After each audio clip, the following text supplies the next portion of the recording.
Som. Shabbat Shalom. Foi dado os avisos. O Renan chegou aí. Renan não está, né? Ele vem só semana que vem, né? Mas o Ramon está aí. Ramon, você quer falar alguma coisa? Nós fizemos o convite. A pastora fez o convite para o Seudade no próximo Shabbat. Se você quiser falar alguma coisa, convidar com a sua própria voz, tá tudo bem? Dê oportunidade para que ele possa falar também, né, pastora? Ali já está. Eu acho que é bom ficar ali fixo. Esse lembrete da festa de Shavuot, Pentecostes, será na noite de terça-feira. Não é um convite ali, é uma convocação. Que o Eterno possa nos abençoar em ter esse tempo passado diante do Eterno, contando o Homer na presença dele. Eu gostaria que vocês fossem comigo a Isaías capítulo 62, não está na nossa programação, mas os músicos tocaram e a congregação cantou. Eu gostaria de orar essa palavra antes de nós iniciarmos a observação da porção desta manhã. Aqui em Isaías capítulo 62, nós cantamos aqui. Hoje pela manhã foi o último cântico aqui com os músicos, capítulo 62. Nós vamos ler somente até o verso 7. O profeta Isaías, ele cantou dessa forma aqui, olha: por amor de Sião não me calarei, e por amor de Jerusalém não me aquietarei, até que brilhe a sua retidão como a aurora, e a sua salvação como uma tocha acesa. As nações verão a tua retidão, e todos os reis a tua glória. Chamar-te-ão por um nome novo, que a boca do Eterno nomeará. Serás uma coroa de glória na mão do Eterno, um diadema real na mão do teu Elohim. Nunca mais te chamarão desamparada, nem a tua terra se denominará jamais assolada. Te chamarão Betsibá, e a tua terra Beulá. Betsibá significa meu prazer estar nela. Olha que bonito isso aqui. Pois o Eterno se agrada de ti, e a tua terra será desposada. Como o jovem que se casa com uma donzela, assim os teus filhos se casarão contigo. E como o noivo se alegra com a noiva, assim se alegrará contigo o teu Elohim. Ó Jerusalém, sobre os teus muros pus guardas, jamais se calarão, nem de dia nem de noite, um constante trabalho ali nas fronteiras de Jerusalém. Vós que vos invocais ao Eterno, não descanseis, nem estejais em silêncio, até que ele estabeleça Jerusalém e ponha por louvor na terra. Amém. Eterno, muito obrigado por essa palavra que foi cantada em serviço, em momento solene de tua casa, Pai, porque nós sabemos que há trabalho que nós precisamos executar, trabalhos esses que o Senhor já estabeleceu na tua Torá para nós e que nós precisamos executar com primazia. Não nos calaremos, ó Pai, até que o Senhor ponha as nações para os crados dos teus pés e eleva a Jerusalém, a Israel, ó Pai, como seu prazer, como nela está o nosso prazer. Seja conosco nesta manhã, que nós possamos nos unir neste momento, ó Pai, com Jerusalém, com Israel, em completa oração, ó Pai, em unidade contigo. Unidade é essa proclamada pelo nosso Adon Yeshua em João capítulo 17. Que nós possamos ser um na tua presença nesta manhã. Em nome de Yeshua, o Messias. Amém. Amém. Nós começamos a orar, cantar aqui Isaías 61. Eu lembrei da questão do trabalho, né? É o trabalho que é incansável, que se faz e continuar fazendo para que se estabeleça a vontade de Adonai. Nós estamos na 34ª paraxá do ciclo de estudo da Torá, desse ciclo, né? Bamidbar é a paraxá inaugural do livro de Números, encontra-se ali em Números, capítulo 1, os meninos já fizeram a leitura, aqui logo pela manhã. A Parashá Bamidbar, nesse ciclo, ela antecede a celebração de Shavuot. E neste Shabat se faz necessário, eu senti isso no meu coração, e eu trago isso com vocês, é necessário de lembrar e trazer a minha memória, a memória de vocês, a memória da casa, quando nós começamos, logo no início, eu acho que no 4º dia da contagem do Homer, nós estávamos aqui em reunião solene no Shabat. E nós aprendemos, através do estudo da Torá, e fizemos uma declaração aqui. Vocês lembram qual foi essa declaração? David lembra, né, David? Conte comigo. Não foi isso que nós fizemos? Está vendo como é preciso trazer memória? Já esquecemos. Conte comigo, foi uma declaração solene que nós fizemos aqui. O que é uma declaração solene? É quando você se reúne, tem a presença da Torá e um corpo reunido em consagração de nossa palavra. É uma declaração solene. Com essa declaração, lembra, Léo? Léo lembra disso, que ele estava aqui ensinando sobre essa questão. Essa expressão que nós iniciamos com a contagem do Homer. Tinha só 3 Homer ali, e nós estávamos iniciando toda essa contagem, a contagem do Homer, Sefirat HaOmer, né? Que são a contagem dos 49 dias até entre Pessa e Shavuot. Nós estamos na 46ª aqui, ó. Fácil de contar para nós agora, tá vendo?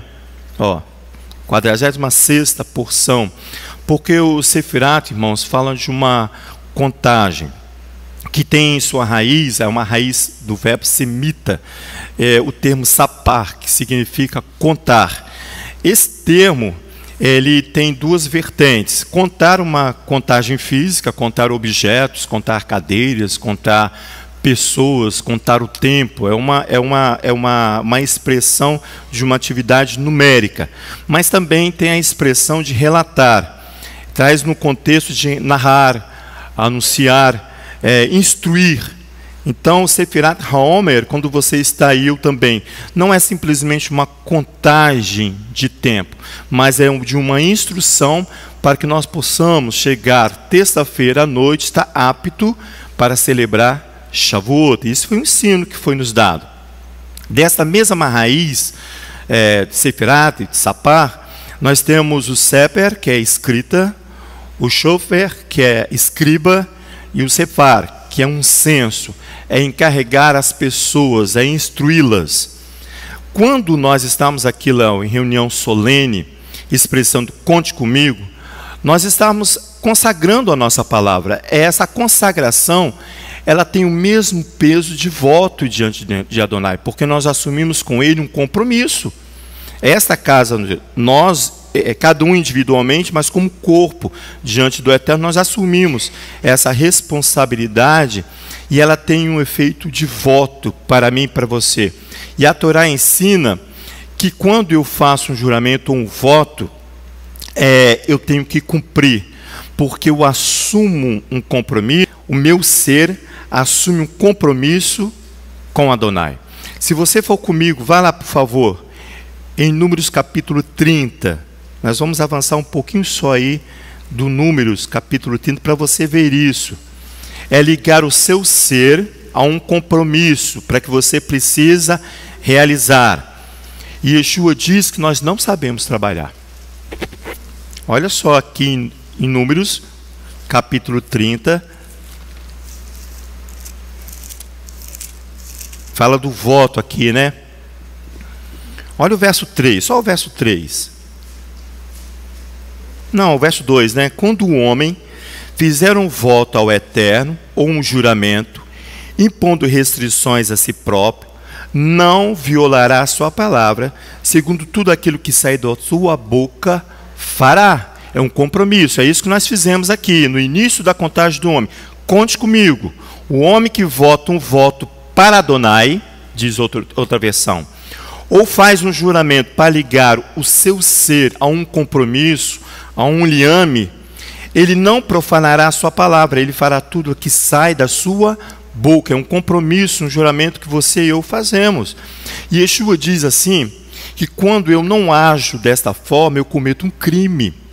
Lá em Mateus capítulo 5, eu vou lá com você, Mateus capítulo 5, a mensagem não está aqui, mas nós estamos lendo devagar, tá? Ó, capítulo 5 de Mateus, fixação de aprendizagem, Mateus capítulo 5, verso 37, ele fala bem assim, olha, amém? Mateus 35, 37, seja, porém, o vosso sim, sim, e o vosso não, não. O que passar disso vem do maligno. Em outra versão diz que a vossa palavra seja sim, sim, não, não. O que for a mais vem do criminoso. Está vendo com Yeshua enfático nas suas palavras? Que crime é esse, pastor? É o perjúrio. É o crime perjúrio. No Código Penal brasileiro, é aquilo que você afirma falsamente. É como se fosse negar a verdade, é o perjúrio. Yeshua diz, quando eu digo, fiz aqui, no início da contagem do homem, falei por o Eterno, Eterno, conte comigo. Se eu não cumprir isso, eu estou inserido nessa questão de criminoso, eu estou cometendo perjúrio. Eu falei do Código Penal brasileiro, que diz que é uma falsa afirmação, ou negar uma verdade, mas a Torá não se isenta disso. Ela diz que é falso testemunho, crime, ela concorda, e Yeshua concorda com a Torá nesse termo. Vai lá em Êxodo capítulo 23, porque a Torá diz que se você não cumprir isso aqui, você é um criminoso. Você infringe uma lei, uma norma estabelecida por Adonai. Então, quando eu vou infringir qualquer norma, nós estamos falando aqui numa norma de Código Penal brasileiro, mas você precisa vir, e eu também, na Torá, no capítulo 23, porque eu preciso entender que qualquer norma que eu infringir, eu sou um criminoso, eu cometi um crime. Nesse caso aqui é o perjúrio. Capítulo 23, olha o verso 6. Ele diz assim, não perverterá o direito do pobre na sua demanda. Verso 7, da falsa acusação te guardarás ao perjúrio, e não matarás o inocente e o justo, pois não justificarei o ímpio. Não há justificativa diante de um crime de falsa afirmação, ou de uma negação de uma verdade. Então, quando eu disse, Léo, conte comigo, às vezes nós falamos as coisas, achamos que simplesmente sai da nossa boca. Mas quando nós estamos em reunião solene, tem peso de voto, porque a Torá estava presente. E eu disse você também que era para contar conosco. Senão eu vou cair nessa infração aqui, ó, gravíssima, que a Torá fala para mim e para você. Vai lá no Deuteronômio, por favor, para você ver isso também. O Deuteronômio vai tratar desta forma, ele vai chamar que você e eu, se nós agirmos dessa forma, nós somos falsos testemunhos. Capítulo 19 do livro do Deuteronômio. Você precisa ir comigo no verso 15. Faremos a leitura até o verso 20, para você ver essa questão, para que nós não venhamos cometer este crime. A Torá está nos livrando de nós cometermos este crime, de falar com o Eterno que conte comigo e não comparecer quando precisa. Aqui, ó, capítulo 19 do Deuteronômio, verso 15. Uma só testemunha não será suficiente contra uma pessoa, seja qual for o seu delito ou o seu pecado. Só pelo depoimento de 2 ou 3 testemunhas se estabelecerá o fato. Quando se levantar uma testemunha falsa contra uma pessoa, acusando-a de algum delito, então 2 pessoas que estiverem à demanda se apresentarão perante o Eterno, diante dos sacerdotes e dos juízes, em exercício naqueles dias. Se os juízes, depois de diligente investigação, constatarem que a testemunha é falsa, quando nós dizemos conte comigo está gravado, Se você quiser, eu até te dou o endereço onde está gravado, o vídeo que está gravado e a quantidade de testemunha que dizer, conte comigo. Aqui, ó, não vai precisar nem de uma investigação tão detalhada aqui para os juízes. Está muito fácil, nós facilitamos tudo. Com a transmissão, com tudo, nós facilitamos tudo. Para que o juiz não precise de tanto trabalho. Aqui, ó. Ele diz assim, ó, a investigação constatar que a testemunha é falsa, que levantou falso testemunho contra o seu irmão, far-se-lhe-ás como ela pretendia fazer ao seu irmão. É assim, eliminarás o mal no meio de ti. Vai eliminar do meio de ti o mal. Quando eu e você fizemos isso, no início da contagem Sefirat Home, quando anunciamos que estamos à disposição de Adonai, né? Em Assembleia Solene, essa expressão, irmãos, ela não pode ser rasa. Não, não. Como ensina Yeshua, lá no capítulo 13 de Mateus, que ele fala, ele vai contar ali, essa é a porção que nós lemos lá com os internos do o CTP, que é a instrução daquele que vai semear e a semente cai em terreno pedregoso. A semente brota ali, mas ela não traz uma profundidade na sua raiz. É a mesma coisa quando eu voto e não cumpro. Porque na hora do ensino, na empolgação do ensino, é porque nós ficamos empolgados quando a gente ouve a verdade que provém da Torá, não é isso? Você se empolga com a Torá, e a Torá ela te dá vida naquele momento. Você fica feliz, Yeshua diz. Mas depois passa. Você não cria raiz, você não assume o compromisso que você voltou com seus lábios. Ele diz assim, não precisa ir lá não, que eu anotei aqui, ó. Ele diz assim, que esse é o que ouve a instrução e logo recebe com alegria, mas não tem raiz em si mesmo. Antes é de pouca duração. Antes tem que ter adesão ao cumprimento, irmãos. Tem que ter adesão ao cumprimento. Por isso que Yeshua bate no peito e fala assim, eu sou a videira verdadeira. Ele dá testemunho do Pai, o testemunho dele é verdadeiro. Vai lá comigo para você ver isso em João capítulo 15. Ele diz e ele ensina para mim e para você que quando eu faço uma declaração em momento solene, eu preciso que essa declaração seja verdadeira em mim. Essa adesão precisa ser verdadeira, senão você comete perjúrio e você tem N. Eu e você temos N testemunhas.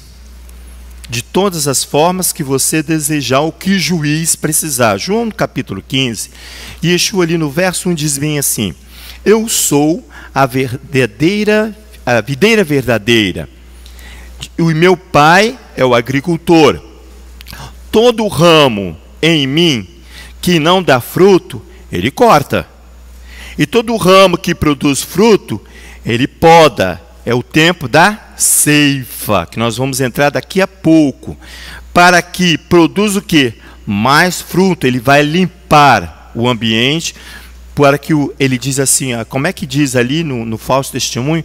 Para que retire do meio de ti o falso testemunho. Aqui, ó. Permanecerei, diz assim, verso 3, vós já está limpo, por causa da palavra que está sendo ensinada todo o Shabat durante a semana. Ele diz o verso 4, permanecerei em mim, e eu permanecerei em vós. O ramo de si mesmo não pode produzir fruto, se não estiver na videira. Qual videira? A verdadeira. Ele está falando dele. Tampouco vos podeis produzir fruto, se não permaneceres em mim. Ele diz assim, ó, eu sou a videira, a verdadeira videira, vós sois os ramos. Se alguém permanecer em mim, e eu nele, esse dá muito fruto. Sem mim, nada podeis fazer. Se alguém não permanecer em mim, será lançado fora, ele pereceu, ele não deu raiz, ele não permaneceu na videira verdadeira. Se você entrar, não vou entrar no estudo da videira, não, você vai ver que os profetas, eles vão comparar a videira com Jerusalém. Essa que nós acabamos de cantar aqui no capítulo 62 do profeta Isaías. Essa ali é a videira. Yeshua se torna um com Jerusalém. Assim como aquele que conta, o homem se torna um com esse homem e declara: conte comigo, pastora Sandra. Conte comigo, pastora Sandra. É o trabalho que precisa ser realizado. Ele diz assim, no verso 6: se alguém não permanecer em mim, será lançado fora como um ramo e secará. Tais ramos são apanhados, lançados no fogo e se queimam. Verso 7: se permaneceres em mim, as minhas palavras permanecem em vós. Pedireis o que quiserdes e vos será feito. Isso aqui é um prelúdio do capítulo 17, quando ele vai falar dessa unidade aqui agora com os seus discípulos. Ele está falando de uma unidade com aqueles que aprendem a tua Torá. Depois no capítulo 17 ele vai falar de uma unidade comunitária para todos. No hebraico, essa expressão, o Léo, quando estava ensinando isso, ele falou isso, na expressão conte comigo. No hebraico, a expressão é hinene. Ele até citou Isaías capítulo 6, verso 8. Quem irá por nós, diz o Eterno? Ele diz assim, hinene, conte comigo. O profeta Isaías falou, conte comigo. Ele levantou a mão, conte comigo. Ele não sabia nem o que ele ia fazer. Depois, quando ele ouve a notícia do que ele precisava fazer, ele falou assim, mas Senhor, até quando eu precisarei ir? Até quando eu precisar falar? Aí Isaías fala bem assim, não me calarei. Enquanto estiver estabelecido a ordem, não me calarei. Então, Isaías fala bem assim, hinene, ele não sabia qual é. É isso que nós fizemos aqui, conte comigo. Talvez à tarde, quando nós estivermos aqui, nós vamos saber de que forma eu posso contar. Como eu posso cumprir isso antes de Shavuot, para que eu não seja, aqui no último dia de Shavuot, Léo, ser considerado um criminoso, uma falsa testemunha? Pode falar, mano. Você falou o ponto certo aí. Isaías, depois que descobre qual era o sentido do voto, ele diz até quando? Essa é a pergunta de valor imensurável. Porque nós precisamos entender que você está falando que o quebrar de um voto, ele nos leva a ser acusados de falso testemunho, que na justiça comum é chamado de perjúrio, mas no tribunal de Adonai é um dos 2 crimes que será recebido pela visita da Torá nos últimos tempos. Zacarias capítulo 5. Isso. Né? Então, assim, depois nós vamos Apocalipse melhor seria ser acusado de perjúrio pelos homens do que cair no falso testemunho da Torá. A Torá. Então, o nível de cobrança da Torá é infinitamente maior. O perjúrio ele é um crime com data para ser cumprido, não tem prisão perpétua. O falso testemunho, se a Torá entrar na casa do ladrão e do que jura falsamente, ele decreta pena de caretes, é morte. A morte. Mas tem uma coisa que já é o segundo ensino em sequência que você toca no voto. E a gente precisa entender que o grande problema do voto não está no voto em si, mas está naquilo com o que ele está ligado, ao sacrifício. Isso. É o liame do voto. Por quê? Toda vez que uma legislação bíblica ela é atrelada a um sacrifício, ela tem um peso e um custo infinitamente maior do que aquele que não é vinculado ao sacrifício. Então nós precisamos entender o voto da seguinte forma, muitas vezes as pessoas podem estar ouvindo o que você está falando e tendo uma falsa ideia por causa de erros de ensino, que dizem assim, eu fiz um voto. Aí você senta na cadeira, espera Adonai vir te cobrar para cumprir aquele voto. Não funciona assim. Quando nós estamos vamos entrar nisso aqui. Quando nós estamos diante de um sacrifício, a legislação do voto é no capítulo 7 do livro de Levítico, que vai dizer que as ofertas de pacificação, elas podem ser mediadas por conta de uma ação de graças, ou seja, uma gratidão. O que o Ramon vai fazer aqui sábado que vem, daqui a 2 semanas o que o Rogério vai fazer aqui por causa do Bar Mitzvah do Itzhak, é uma gratidão. É um tempo já cumprido. Não tem mais o que fazer. Cumpriu-se um tempo pré-determinado pela Torá. Você entrega a oferta em busca de fazer paz com Adonai ao término do cumprimento dela. Se você olhar a legislação, a comida tem que ser comida naquele dia. O que sobrar não pode ser consumido no dia seguinte. O que isso significa? significa que o voto foi cumprido e que não há prazo maior ainda pendente de cumprimento. Amém. Quando nós caímos nas outras duas legislações atreladas à oferta pacífica, existe a oferta voluntária, que é aquela, Leomar, que você, por exemplo, recebeu um benefício financeiro que você não esperava, por exemplo. Aí você olha e fala, Eterno, eu já tenho tudo que eu preciso, mas eu vou lá na cozinha Matoklev e vou comprar arroz para o resto do ano. O seu voto, isso não é um voto, isso é uma oferta voluntária. Ela pode ser comida até o segundo dia, e se sobrar ao terceiro, ela vai ao fogo. Ela é sagrada, não pode estragar, mas ela tem um prazo. Enquanto durar o arroz, a sua pacificação está sustentada com Adonai. Amém. Então é uma questão de tempo. O voto cai no mesmo problema.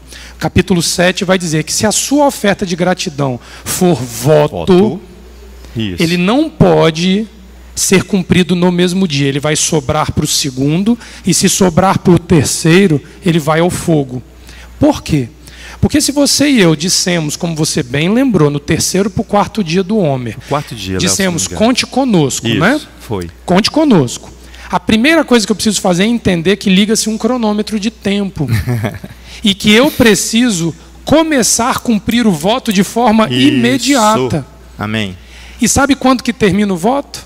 Terça-feira, Léo. O voto? Conte comigo? Ah, não. Eu só posso entregar a oferta de paz quando eu não tiver fôlego de vida mais. Ele termina na morte. Depois da morte. Quando você vota servir a Adonai de todo o teu coração, sem terceirizar a responsabilidade da sua escolha, sem botar outros como culpados para que você não cumpra, você sendo verdadeiro com Adonai, por isso que não existe aposentadoria. Porque você só vai. Porque não, para todos nós que dissemos o mesmo Hinene no quarto dia do Homer. Porque dentro desse cenário, Leomar, nós temos que entender que se dissemos verdadeiramente, esse voto só se paga na sepultura. E você sabe quem paga o voto? Não é o defunto. É a descendência que precisaria. É o último ato da vida de um homem que votou Adonai, é feito pelos que tiveram a continuidade desse ato. Amém.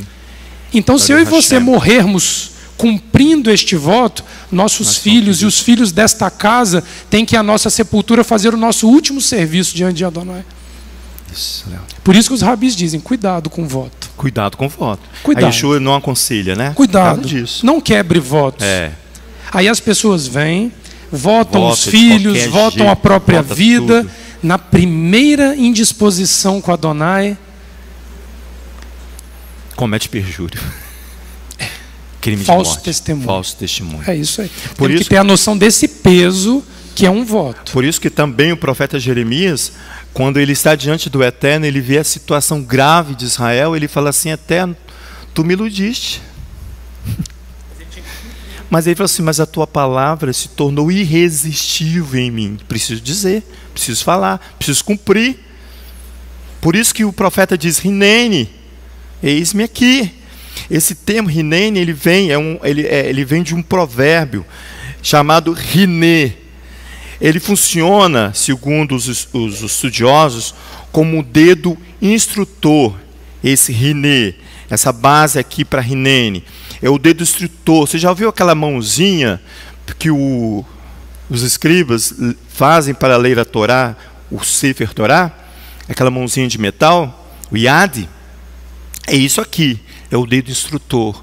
Ele vai apontar o caminho e vai dizer, olha, por ali, olha aquilo ali, olha essa direção aqui, é o dedo instrutor, é o Hiné, é o Yad.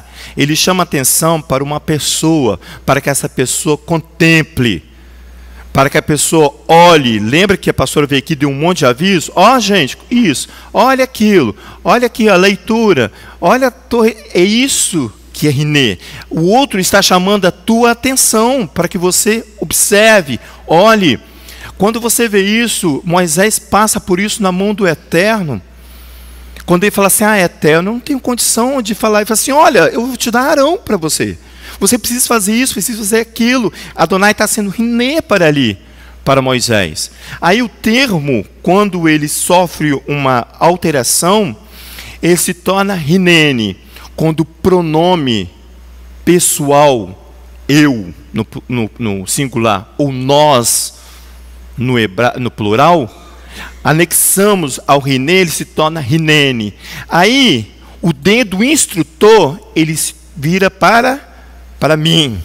Ó, já não mais eu vou instruir o outro, vai, assuma um compromisso. Eles dizem que o locutor, Rinene, aponta o dedo, o instrutor, para si mesmo. Para si mesmo. A sua declaração se torna a sua auto-apresentação para cumprir aquilo que já foi mostrado para mim e para você. Aquilo que foi instruído e aquilo que já foi ensinado. Então, quando eu digo Rinene, nós apontamos o dedo instrutor para nós mesmos, como uma auto-apresentação de que nós iríamos cumprir o que foi ensinado, o que foi mostrado para mim e para você. Depois, se você quiser, em Êxodo, capítulo 4, capítulo 3, você vai ver Moisés ali sendo instruído por Adonai, até o ponto de ele assumir, eis-me aqui, vou fazer, junto com Arão.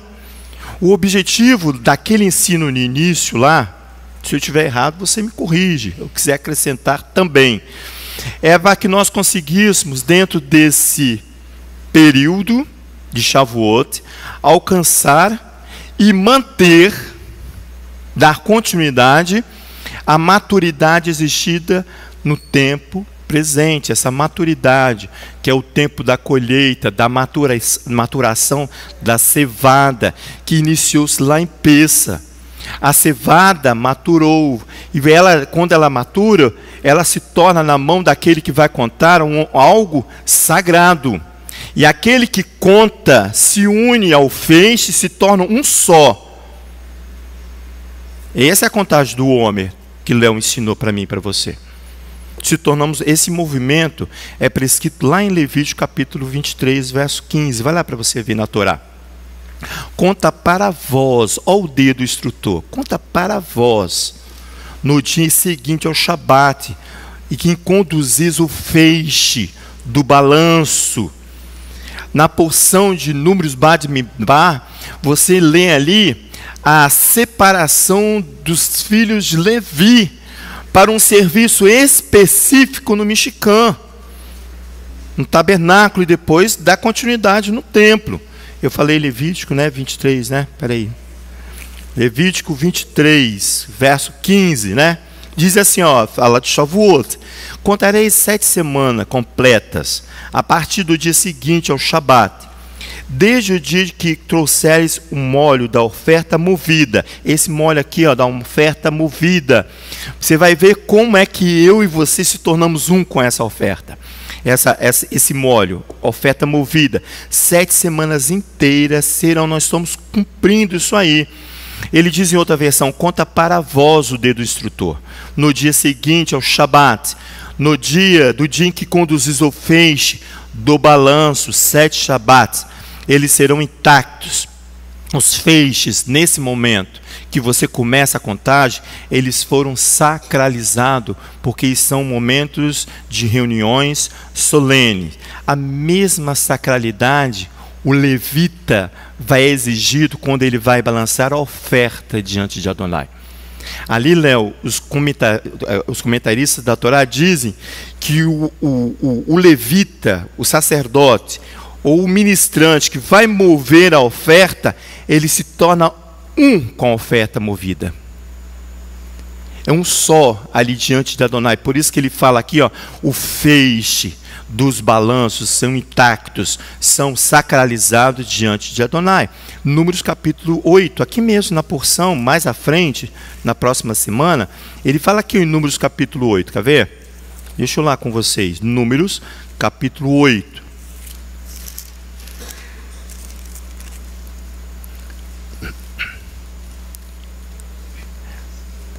Números, capítulo 8, deixa eu ver que eu anotei aqui, verso 11. Ele diz assim, é a apresentação e a consagração dos levitas, dos filhos de Levi. Diz assim no verso 11, Arão apresentará os levitas diante do Eterno como oferta movida, está vendo? Da parte dos filhos de Israel, para que atuem no serviço. Para quem atue no serviço. do Eterno. Depois que os levitas impuseram as mãos sobre a cabeça dos novilhos, sacrificarás um para a oferta pelo pecado e outro para o holocausto ao Eterno, para fazer expiação pelos levitas.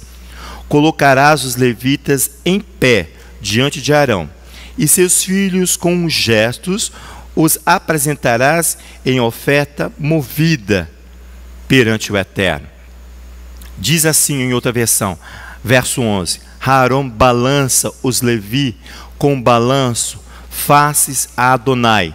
Da parte dos filhos de Israel, eles devem servir no serviço. Eles devem servir no serviço. É o trabalho que é estabelecido para os levitas ali em Números capítulo 3 em diante. Você vê ali toda essa separação para a consagração e o serviço dos levitas. Nesse momento, torna-se a representação concreta da vítima, do sacrifício. Ele se torna um com o sacrifício. O levita, que é o movimento do balanço. No verso 13 diz assim: ergue os Levi faces a Arão e faces a seus filhos, balança-os com balanço para Adonai. Então há uma composição única quando eu venho e faço isso que o Levítico 23 ordena para mim. Conduzir o feixe do balanço. Torna-se um com o Homer, para que você seja contado, eu e você. Para que Adonai possa contar comigo, para que aquilo que eu votei ou jurei diante do Eterno, conte comigo, possa prevalecer para mim e para você. No Deuteronômio, fala a mesma coisa ali no capítulo 16. Ele vai falar dessa composição, só que ele vai ser, aqui no Deuteronômio, Léo, ele vai ser mais enfático na questão de apresentar-se diante do Eterno. No Deuteronômio, no capítulo 16, no verso 9, ele diz assim, 16, verso 9, ele vai falar de Shavuot, também aqui, ó. No capítulo 16 do Deuteronômio, no verso 9, ele diz assim: contarás 7 semanas, no dia em que começares a meter a foice na seara. Olha, isso aqui é importante para mim e para você. Começarás a contar as 7 semanas. Celebrarás então a festa das semanas ao Eterno teu Elohim, com ofertas voluntárias da tua mão. Lembra que Léo falou? Você não precisa de ter um voto, você foi agraciado com a tua vida. Léo ainda foi específico no voto para que você e eu pudéssemos ter um entendimento claro que é uma oferta voluntária. Você foi beneficiado com alguma coisa. A sua vida já é um benefício. Ele diz assim, olha, ofertas voluntárias na tua mão, que dará segundo as bênçãos que o Eterno teu Elohim te tiver concedido. Então você vai comparecer aqui diante de Shavuot, não de mãos vazias, tá? Ele diz assim, olha, verso 9, contarás para ti 7 semanas. Quando a foice começar na seara, começarás a contar 7 semanas. Eu quero ficar nesse versículo aqui por um pouco tempo.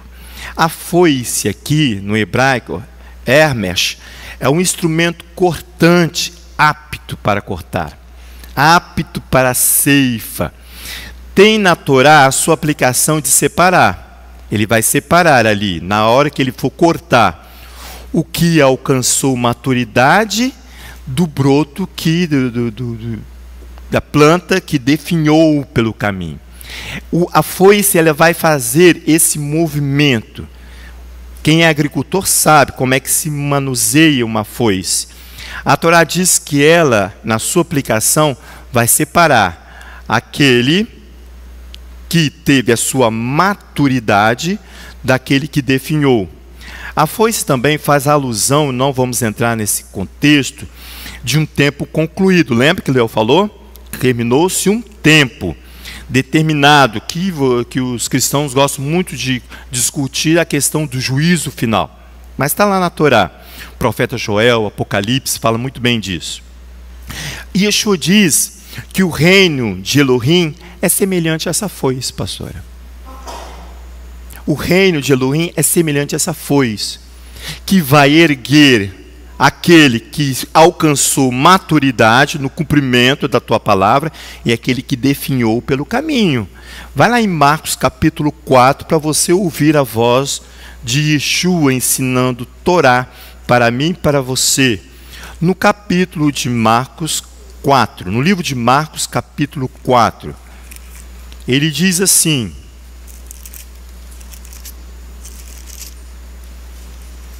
verso 26, até o verso 29. Vocês acharam ali a parábola da semente? Todo mundo conhece isso aqui. Disse mais, Yeshua falando: o reino de Elohim é assim, como se um homem lançasse semente à terra, e dormisse e se levantasse de noite ou de dia, e a semente brotasse e crescesse, não sabendo ele como. A terra por si mesmo frutifica, primeiro a erva, depois a espiga, e por último o grão cheio de espiga. Quando o fruto está maduro, logo se lhe mete a foice. Ele está pronto, Léo, está maduro, porque é chegada a ceifa. Olha outra versão, diz assim, ele diz, Yeshua: assim é o reino de Elohim. Ele é como um homem que joga a semente na terra. Ele adormece e desperta noite e dia.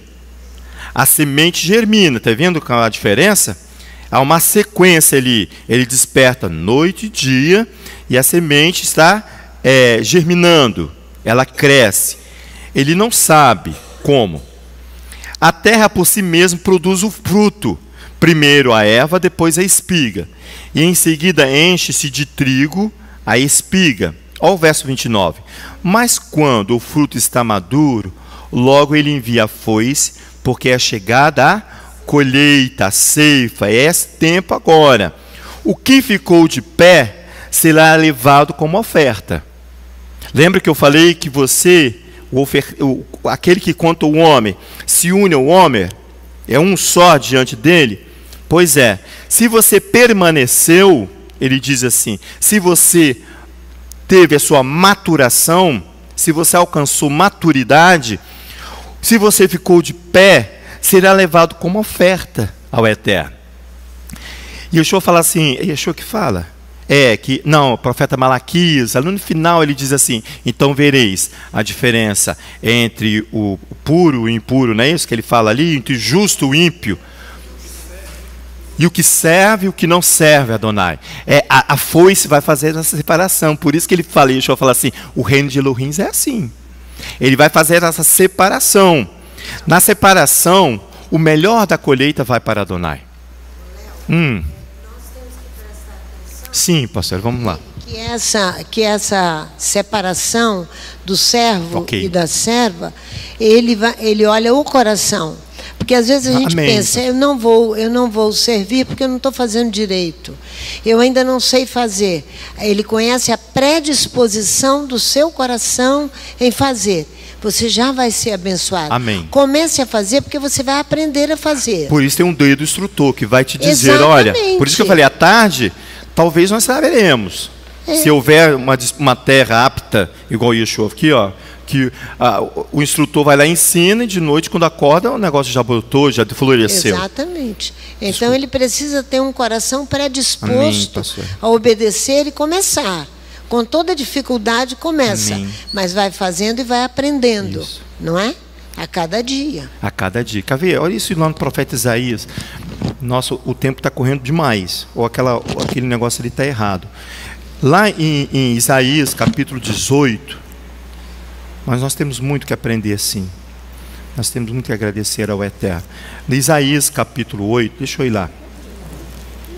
Você precisa ir também, olha o verso 5 ali, do capítulo 18, 5. Olha que interessante esse texto aqui, porque esse texto de Isaías, capítulo 18, aqui o título diz que é a profecia acerca da Etiópia, um julgamento ali. Mas olha só, no capítulo 18, verso 5, ele diz assim, ó, porque antes que seja, quando já caiu a flor, vamos um pouco para cima, verso 4, para a gente não ficar com o texto fora do contexto. Diz assim, verso 4, assim me diz o Eterno, estarei quieto, olhando desde a minha morada, como ao ardor do sol resplandecente, como a nuvem do orvalho no calor da cega, está vendo? Porque antes da cega, quando já caiu a flor e quando as uvas amadurecem, cortará a foice os rebentos e tirará os ramos e os lançará fora. Serão deixados juntos as aves dos montes e aos animais da terra. Sobre eles veranearão as aves de rapina, e todos os animais da terra se invernarão sobre eles. Naquele tempo será levado um presente, uma oferta, um corban a Adonai, ele diz. Está vendo? Um presente ao Eterno dos Exércitos, da parte de um povo alto e de pele luzídia. Povo terrível desde o seu princípio. Uma nação forte e vigorosa, cuja terra os rios dividem. Um presente será levado ao lugar do nome do Eterno dos Exércitos, ao Monte Sião. As nações estão envolvidas nesse contexto. Não tem como. A Torá foi dada ali no deserto, por isso que ele fala assim, olha, e levarão ao Monte Sião. Está vendo? Será levado ao lugar o nome do Eterno. Ele está falando da Etiópia. Por quê? Porque a foice passará, mas você acha bem assim, eu sou parte da congregação Rehovot, serei ceifado e serei contado com Adonai. Se o seu coração não estiver em linha com a Torá, disposto a cumprimento daquilo que você e eu falamos, não será assim, porque no contexto aqui de Shavuot, é contar com aquele que alcançou uma maturidade. Mesmo que você não alcançou ainda, você tem que continuar. Porque o tempo para o Leonardo é um, para o Leomar é outro, para o Jonathan é outro, para a Dona Edilcira é outro. Então Adonai vai olhar, ele vai olhar o campo, e vai olhar e vai cefar, mas ele vai entrar dentro desse contexto. Maturidade, irmãos, dentro do contexto de Shavuot, é comparado à maturação da semente. Olha que interessante isso aqui. Por quê? Porque é do mesmo contexto, tornar-se maduro, a maturidade e a maturação de uma semente. O termo hebraico para essa maturação ou amadurecimento é bishu, amadurecimento. Por isso que quando você fala em beit, bishu, se fala em cozinha, porque é a casa do cozimento, ou lugar de cozimento. Tem outro termo também que é dado a ele. Mas aqui para nós, bishu, amadurecimento, ou aquilo que é beit bishu, a cozinha, inicia-se com a fertilização de um óvulo. E se estende até o ponto em que a semente atinge a maturidade fisiológica, ela vai começar a brotar. Isto é, quando cessa, aqui vai cessar a transferência de nutrientes de uma planta para a semente. Presta atenção, isso é maturação.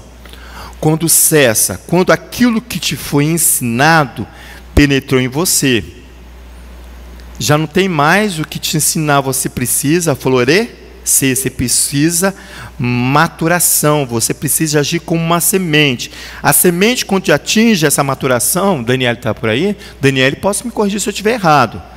Confio em você, Dani. Ele diz assim, olha, a fertilização do ovo se estende até o ponto da semente atingir a sua maturidade. Então, a transferência de nutrientes da árvore para a semente, ela cessa. Agora a semente vai ter que trabalhar para dar fruto. É um tempo completo, segundo os especialistas, onde os nutrientes da árvore da vida, por si só, já alimentam os seus adeptos.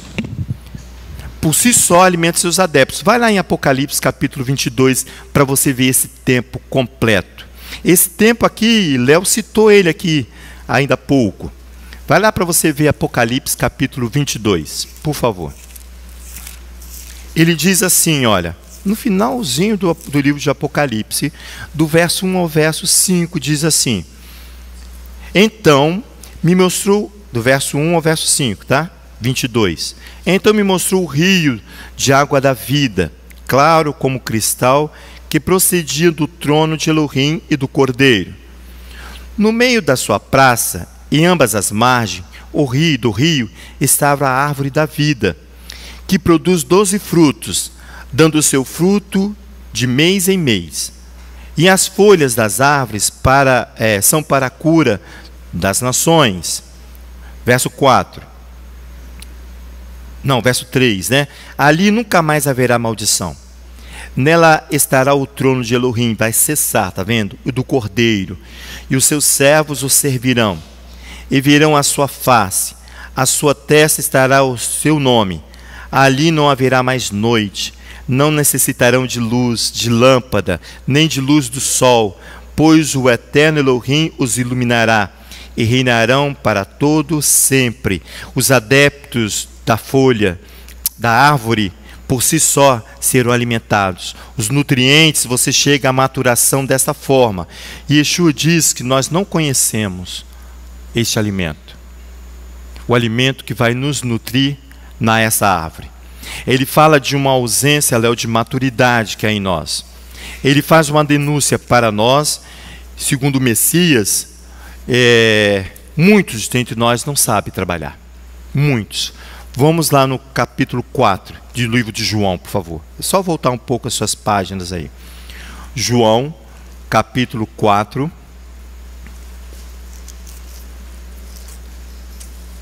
Essa aqui era a minha introdução para Inúmeros Bamidbar. Mas à tarde a gente vai continuar aqui com os homens o texto. Diz assim, olha, João capítulo 4, verso 31. Nesse interim, ele fala. Por quê nesse interim? Porque ele acaba de ensinar ali a mulher samaritana de que só existe um lugar de adoração, Monte Sião. Ele fala assim no verso 31, nesse interim, os discípulos lhe rogavam, Rabi, come. Ele fala bem assim, uma comida tenho para comer que vós não conheceis, que vós não conheceis. Ele anuncia que os seus adeptos não conhecem essa comida. Então os discípulos diziam uns aos outros, será que alguém lhe trouxe comida? E Yeshua lhe disse, a minha comida é fazer a vontade daquele que me enviou e realizar a sua obra. Não dizeis, ainda há 4 meses para a ceifa? Eu vos digo, erguei os vossos olhos e vede os campos, já estão brancos para a ceifa. Ele estava ensinando Shavuot. O cefeiro recebe desde já o seu salário, desde a ceifa, a colheita para a vida eterna. E assim se regozijam tanto o semeador como o cefeiro, como Adonai, e aquele que leva a sua maturidade, o que está maduro diante do Eterno. Olha, em outra versão diz assim, neste interim seus adeptos suplicam, dizendo, Rabi, come. Mas ele lhe diz, tenho para comer um alimento que não conheceis. Os adeptos perguntam, alguém trouxe-lhe algo de comer? E Yeshua lhe diz, meu alimento é fazer a vontade daquele que me enviou. Isso aqui é o alimento que eu não conheço, nem você conhece, dizia Yeshua. É fazer a vontade daquele que me enviou. É esse alimento aqui que vai nos nutrir e nos tornar maduro, alcançar a maturidade necessária. E Yeshua lhe diz, meu alimento é fazer a vontade dele e completar a sua obra. Não dizeis, falta ainda 4 meses para chegar a colheita? Eu vos digo, levantai os olhos e contemplai. Lembra do dedo instrutor? Ele está apontando para mim e para você. Olha para os campos, já estão brancos. A colheita já está próxima. O fim já está próximo. Se você depois, com calma, porque o tempo cessou, ali em 1 Coríntios capítulo 13, depois em Hebreus capítulo 5, você vai ver Paulo ensinando sobre essa maturação. Ele diz assim, quando era menino, falava como menino, agia como menino, pensava como menino, agora não mais, basta, ele diz. A maturidade, a maturação precisa acontecer em mim e você, mesmo que haja em tempos diferentes. Precisa acontecer, porque ele usa o termo aqui seara, né? A seara está branca. A seara é aquele que está de pé, diz o Messias. Este termo faz alusão ao Salmo 128. Lembra do Salmo 128 que a gente canta? Que fala assim que em marcha o homem que fica de pé, o homem, ou em marcha o homem que é estremecido pela presença de Adonai.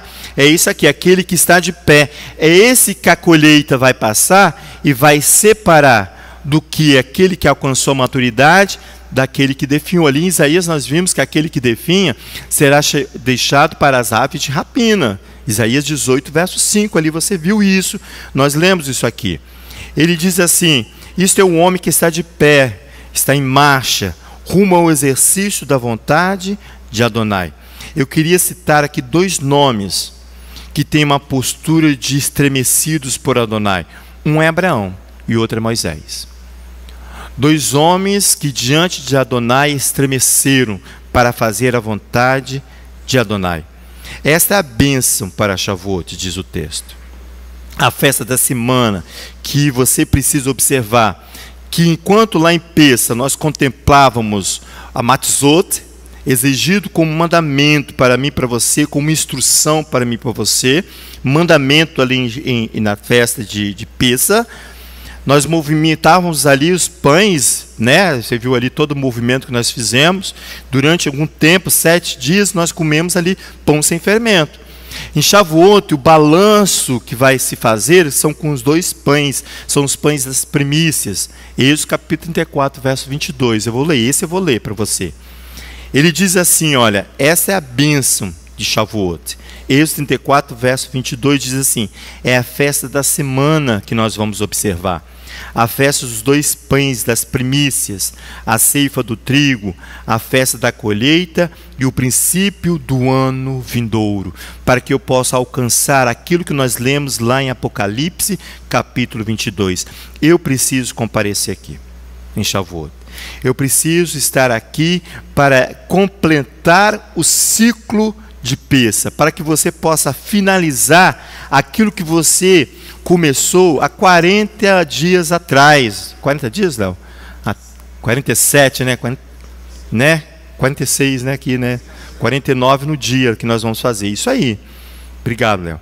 É isso aqui. Eu anotei tanta coisa aqui, irmãos. Mas de repente à tarde a gente consegue ouvir a pastora e introduzir alguma coisa. Por quê?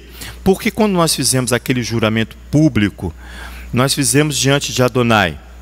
E nossos pais também fizeram.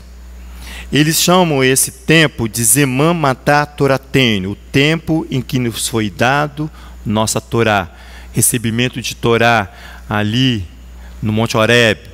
Quando eles olharam para cima, um monte fumegando, eles ali fazem um voto. Nascer Venishma, não é isso, Léo? Faremos e obedeceremos. Não está longe daquilo que nós fizemos aqui no início de Shavuot, no início da contagem do Homer, para que nós possamos chegar a esse tempo, o tempo que nos foi dado a nossa Torá. Que o Eterno possa nos abençoar. Você me chamou? Não? Que o Eterno possa nos abençoar. Depois a gente conversa então. O Eterno possa nos abençoar, nos trazer com a certeza que nós precisamos sim cumprir aquilo que nós falamos com os nossos lábios. Eu trouxe isso porque isso ficou no meu coração, de como o Eterno pode contar comigo, de qual forma a gente pode contar comigo, qual o movimento que eu preciso fazer da PI Tefilá para a casa, da casa Rehovot para a casa Ayalon. Como é que é feito essa movimentação? À tarde a gente vai conversar sobre isso com o ensino da pastora Sandra, com os homens, somente com os homens. Amém? Que o Eterno possa nos abençoar neste Shabat e nos instruir de tudo aquilo que nós precisamos conhecer de Tua Torá. Eterno, muito obrigado. Tu és o Elohim forte e poderoso. Nós assumimos um voto e um juramento com os nossos lábios e nós queremos acrescentar isso diante da Tua presença, quando na próxima terça-feira, véspera de Shavuot, nós estaremos aqui fazendo a transição do 49º dia para o 50º dia da semana, do dia da contagem do homem. Que nós possamos estar aqui inteiros, aptos para ser fortes e ser contados por Ti.